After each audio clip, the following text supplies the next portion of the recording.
के तालीम ते ये दहशतगर्दी ये दहशतगर्दी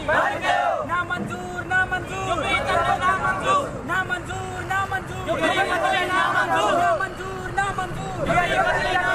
ये दहशतगर्दी ये दादागिरी ये दहशतगर्दी ये दादागिरी ना मंजूर ना मंजूर ना मंजूर ना मंजूर ना मंजूर ना मंजूर ये दहशतगर्दी ये दहशतगर्दी मशरकत किया यहाँ बख्शानी ज़ाब्ता जो पासो शहरी अडवान भी आयो कामरेज भी आयो शहर जा माण्हू आयो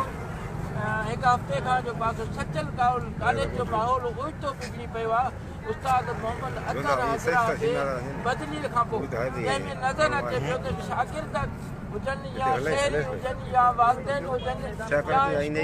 या उस्ताद बि तक़रीबन सभु हिकु जॻह ते नज़र अचनि पिया त हे जेको अमल थियो आहे उस्ताद अतर हज़रा जी बदली उहो ग़लति थियो आहे तव्हां कीअं पिया ॾिसो पंहिंजे हक़ जे बारे में पंहिंजे सिंध जे बारे में चाहे ॻोल्हनि जे वसकारे में जारी आहे जारी रहंदी जंग असांजी जारी रहंदी असांजे एरिया में राणीपुर में सचल सरमल डिग्री कॉलेज हिकिड़ी वॾी हैसियत थो रखे इन में सवनि जी तइदाद में ॿार तइलीम हासिल करे रहिया आहिनि ऐं कुझु वक़्तु अॻु में जॾहिं ॿिए प्रिंसिपल हुया हिते त कॉलेज जो को बि रिज़ल्ट कोन हुयो मुंहिंजे नज़र में त पोइ 100 शागिर्द बि कॉलेज न ईंदो जंहिंखां वठी उस्ताद अतर हज़रा हिन कॉलेज जे प्रिंसिपल जो वाॻो संभालियूं हुयूं उन खां वठी डिसिप्लिन ऐं ॿारनि जो पढ़णु वधीक पैदा थी वियो ऐं 100 जी तइदाद में ॿार इन थी विया कॉलेज में ऐं पोज़ीशनूं इन सचल कॉलेज बोर्ड में पोज़ीशनूं खयूं उनजो सबबु इहो हुयो त उस्ताद अतर हज़रा पंहिंजे कॉलेज ते नज़रसानी कई ऐं बहितर तालीम ॾिनी ऐं बहितर निज़ाम ॾिनो ऐं जेको असांजे ॿारनि खे असांजे नंढनि भाइरनि खे बहितर निज़ाम बहितर तालीम ॾिए थो ऐं उन कॉलेज खे सुठे तरीक़े सां मयार जे मुताबिक़ उस्ताद अतर अञा हलाए पियो त उनखां बाद में कुझु माफ़ायूं आहिनि जेके उनखे हटाइण जे लाइ मुख़्तलिफ़ तरीक़नि जा पंहिंजा हरबा इस्तेमालु करे रहियूं आहिनि असां शहरी माण्हू सिविल सोसाइटी जा माण्हू असीं इहा घुर था कयूं त उस्ताद अतर हज़रा खे ॿीहर साॻी पोस्ट ते बहाल कयो वञे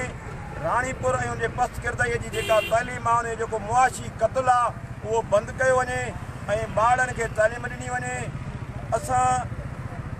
लागू कंदड़ इदारनि ख़ासि करे एजुकेशन जे आला अमलदारनि खे DO सेक्रेटरी अतर हज़रा खे वापसि ॾिनो वञे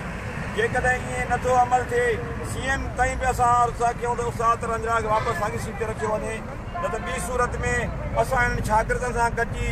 नेशनल हाईवे शाहरा बि बंदि कंदासीं असीं पंहिंजो पाण साण जो जुताब ॾींदासीं हिकु मोतबर शख़्सियत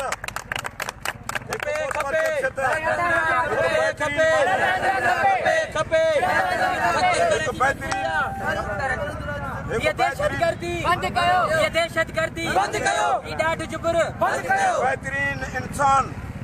ही बेहतरीन किरदार ही बेहतरीन असांजो प्रिंसिपल इन जे मथां जेके लॻल इल्ज़ाम आहिनि असां शहरी माण्हू उहे सभु रद्द था कयूं जे इन जे मथां लॻल इल्ज़ाम आहिनि त साम्हूं अचो असांखे ॾेखारियो इहा बिल्कुलु ग़लति ॻाल्हि आहे इन जे मथां जेके बि इल्ज़ाम आहिनि उहे ग़लति आहिनि हू बसियो आहे